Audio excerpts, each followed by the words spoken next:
Hola a todos.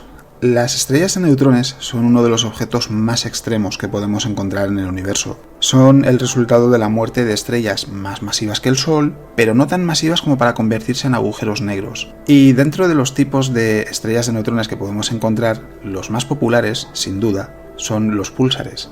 Y especialmente aquellos que giran tan rápido que tardan menos de un segundo en completar una vuelta sobre sí mismos. Son objetos espectaculares y cuando dos estrellas de neutrones chocan, la colisión es tan violenta que el propio tejido del espacio-tiempo, el propio universo, se sacude, y es algo que podemos detectar, por ejemplo, en forma de ondas gravitacionales. Y en este vídeo lo que vamos a ver es qué son las estrellas de neutrones, qué tipos de estrellas de neutrones hay y cómo su estudio puede ayudar a entender mejor cómo es el universo. Así que empecemos por lo básico. ¿Cómo se forma una estrella de neutrones? Es el resultado de la muerte de estrellas que tienen entre 8 y 20 veces la masa del Sol. Cuando llegan al final de su vida, cuando ya no tienen material para fusionar, lo único que queda es la gravedad. Sin una fusión que contrarreste a la gravedad, la estrella se comprime. Y en cuestión de milisegundos lo que sucede es que esas estrellas explotan en forma de supernova. Expulsan sus capas exteriores al espacio y esas capas exteriores son lo que conocemos como un remanente de supernova. El más popular seguramente es la nebulosa del Cangrejo. Todos esos filamentos que podemos ver cuando la observamos son en realidad las capas exteriores de la estrella de la que se originó, que fue una supernova observada en el año 1054. Y en el centro de esa nebulosa queda el núcleo de la vieja estrella. En ausencia de algo que lo contrarreste, la gravedad comprime el núcleo y llega un momento en el que los electrones ejercen presión para contrarrestar ese efecto de la gravedad. Pero cuando una estrella es tan masiva como en este caso, ni siquiera los electrones son capaces de ofrecer resistencia y terminan uniéndose a los protones y forman neutrones. El proceso de compresión continúa y ahí sí, la presión ejercida por los neutrones es suficientemente grande como para impedir que el colapso siga adelante. Si no fuese así, tendríamos un agujero negro. Y si los electrones fuesen capaces de frenar ese colapso, tendríamos una enana blanca, que es el destino del Sol. Una estrella de neutrones es muy pequeña, tiene un diámetro aproximado de unos 20 kilómetros, y en ese espacio, que es comparable al de una ciudad, se concentra la masa equivalente a toda la masa del Sol más un 40%, como mínimo, y puede haber incluso más masa. Intentad imaginarlo, una estrella y media como el Sol, toda esa masa comprimida en solo 20 kilómetros. Eso es una estrella de neutrones. Y tiene una densidad tan alta que es algo que se suele contar a menudo. Si cogiésemos una cucharadita de material de una estrella de neutrones, pesaría miles de millones de toneladas. Una cucharadita. Son objetos muy extremos. Y lo que seguramente es lo más llamativo y lo más interesante es que estas estrellas giran rapidísimo sobre sí mismas. ¿Por qué? La estrella en su estado original seguramente tenía un periodo de rotación de días o semanas y ese momento angular no se pierde. Cuando el objeto se comprime y se vuelve mucho más pequeño, gira muchísimo más rápido. Y algunas estrellas de neutrones pueden llegar a girar a un porcentaje en comparación a la velocidad de la luz que es bastante alto. Para que os hagáis una idea, la estrella de neutrones con la rotación más rápida que se ha observado hasta la fecha fue descubierta en 2004, está a unos 18.000 años luz del sistema solar, se llama PSR J1748-2446 AD, el nombre en este caso es lo de menos, lo interesante es la velocidad de rotación en su ecuador, que es del 24% de la velocidad de la luz, es decir, aproximadamente 70.000 km por segundo. ¿Y eso qué quiere decir? Quiere decir que en un solo segundo completa 716 vueltas sobre su eje. De hecho, es algo que se conoce como un púlsar de milisegundo. Y es también uno de los tipos de estrellas de neutrones que podemos encontrar. Tenemos, por un lado, los púlsares y por otro lado, los magnetares. Los púlsares son muy interesantes también porque tienen una historia muy curiosa relacionada con el descubrimiento del primero. Un púlsar es una estrella de neutrones que emite dos haces luminosos en la dirección del eje del campo magnético, que no tiene por qué coincidir necesariamente con el eje de rotación de la estrella. Pero lo interesante de todo esto es, desde nuestra perspectiva, en la Tierra, si uno de esos haces está apuntando hacia el planeta, lo que vemos es que la estrella, cada cierto tiempo, pulsa. Es decir, cuando ese haz apunta hacia nosotros, vemos cómo su brillo aumenta. Y los púlsares son extremadamente precisos. Cuando se descubrió el primero, que fue en 1967 con Jocelyn Bell y Anthony Hewish, no sabían que estaban observando, porque no se conocía ningún objeto natural que fuese capaz de emitir pulsos con esa precisión. Y la denominación que le dieron, hasta que por fin se llegó a la conclusión de qué es lo que estaba observando, fue LGM1. LGM1 es la abreviatura de Little Green Men, es decir, pequeños hombrecillos verdes, porque se pensaba que el único origen que podía tener una señal con tanta perfección y tan a menudo solo podía ser de una civilización extraterrestre, pero luego se descubrió que no, que en realidad se trataba de un objeto natural que simplemente hasta ese momento no había sido descubierto. Y resulta que estos púlsares tienen también otra particularidad, y es que con el paso del tiempo, desde que se forman, van perdiendo velocidad y llega un momento en el que dejan de emitir esos haces de radiación, y al perder velocidad también la frecuencia con la que pulsan va disminuyendo. Por un lado, lo que quiere decir es que son herramientas muy útiles para medir el paso del tiempo, pero por otro lado nos permiten también navegar por la galaxia y saber cuándo tuvo lugar algo. Y con esto, ¿dónde quiero llegar? En el disco de oro que llevan las sondas Voyager, cada una lleva un disco de oro idéntico, hay un mapa con 14 púlsares y su distancia respecto a la Tierra. En ellos se indica el periodo de rotación de esos púlsares. ¿Por qué?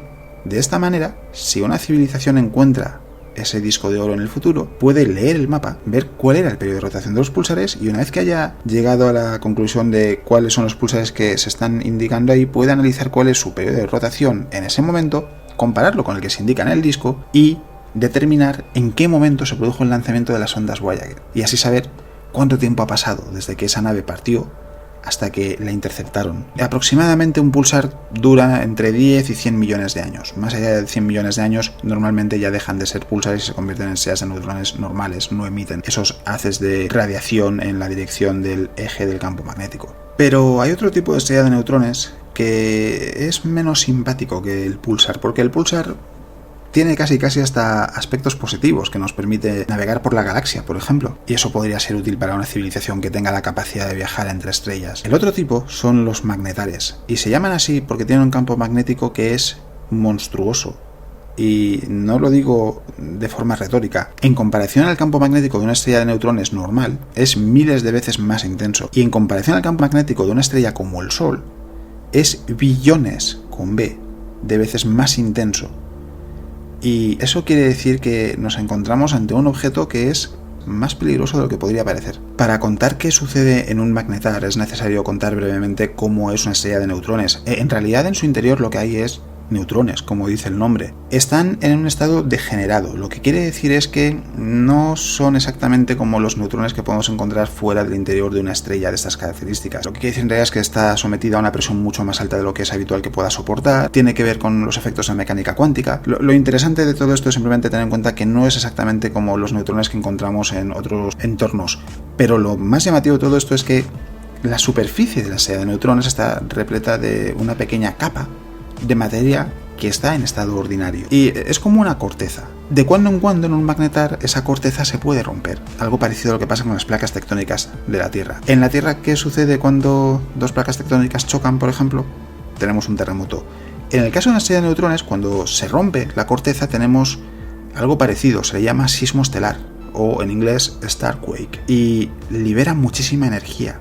En 2004 se detectó un sismo estelar. Fue en un magnetar llamado SGR 1806-20 y lo que sucedió fue que en menos de un segundo liberó la energía que produce el Sol en 100.000 años. Y en la Tierra eso se sintió en la expansión de la ionosfera, la capa más alta de la atmósfera. Se quedó en una anécdota porque ese magnetar está a 50.000 años luz, es decir, en el otro extremo de la Vía Láctea. Y desde allí, ese sismo estelar fue capaz de provocar que la ionosfera de la Tierra se expandiese. No tuvo más efecto que ese, pero si hubiese estado mucho más cerca, si hubiese estado a 10 años luz, ese magnetar, ese sismo estelar habría destruido la capa de ozono.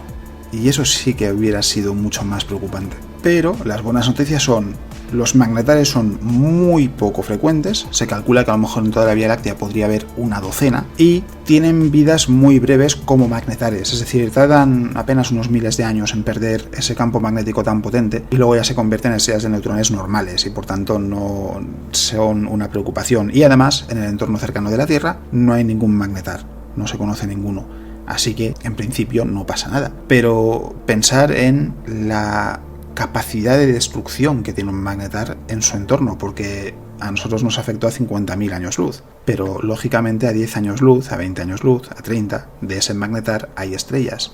Algunas de esas estrellas pueden tener planetas, y a lo mejor incluso alguno de esos planetas puede tener vida. Si era así, ese magnetar se la pudo llevar por delante. Es decir, son objetos extremos no solo por cómo se comportan con su entorno, por lo que sucede en su interior, sino porque, en el caso de los magnetares por lo menos, pueden arrasar no solo con su sistema, sino con lo que encuentren a su alrededor. Al margen de todo esto, las estrellas de neutrones también son muy interesantes para los físicos porque les gustaría poder estudiar su interior, pero por desgracia es muy complicado, porque además de los neutrones podría haber quarks en estado libre. ¿Y qué son los quarks? Son los componentes más básicos de la materia. Se encuentran, por ejemplo, en el interior de protones y neutrones, también de otros tipos de partículas. Y no se pueden observar en estado libre, no están presentes en el universo sueltos, tienen que formar parte, junto a otros quarks, de protones o neutrones, por ejemplo, entre otras cosas. Y hay algunos fenómenos que pueden permitir, a lo mejor, que se pueda ver por un momento como es el interior de una estrella de neutrones, pero de momento solo se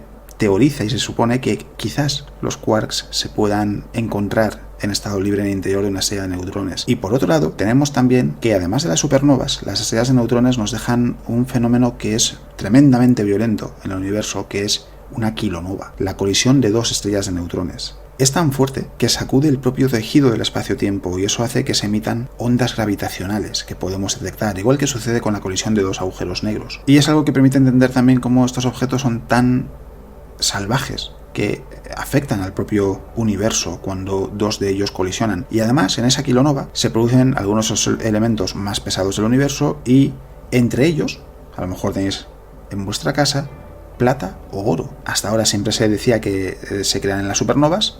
Eso sigue siendo cierto, pero lo que se ha observado es que en las kilonovas se produce incluso una cantidad mayor. Y eso quiere decir que si tenéis algo de plata o oro en vuestra casa, puede que su origen sea precisamente uno de los fenómenos más violentos que podemos observar en el universo. Así que ahora ya sabéis que son las estrellas de neutrones, sabéis que son cadáveres estelares que están a medio camino entre el objeto más extremo, un agujero negro, y las enanas blancas, que son los cadáveres de las estrellas menos masivas, incluyendo el Sol en el futuro. Y por qué son objetos tan extremos y esos comportamientos que tienen como los de los púlsares o magnetares. La semana que viene el vídeo será sobre Vulcano y la historia de ese planeta que se creía que existía pero que en realidad no existe, entre Mercurio y el Sol. Y ayer en el podcast hablé de Carl Sagan, uno de los grandes comunicadores científicos de finales del siglo XX, y es un homenaje, un repaso de su vida, porque hace solo unos días se celebró el 85 aniversario de su nacimiento y por tanto,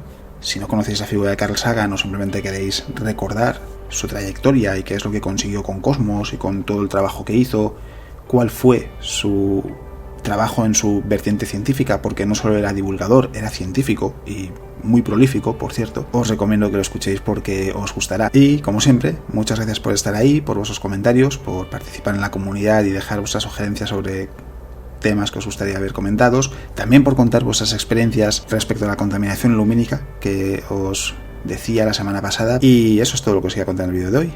Nos vemos.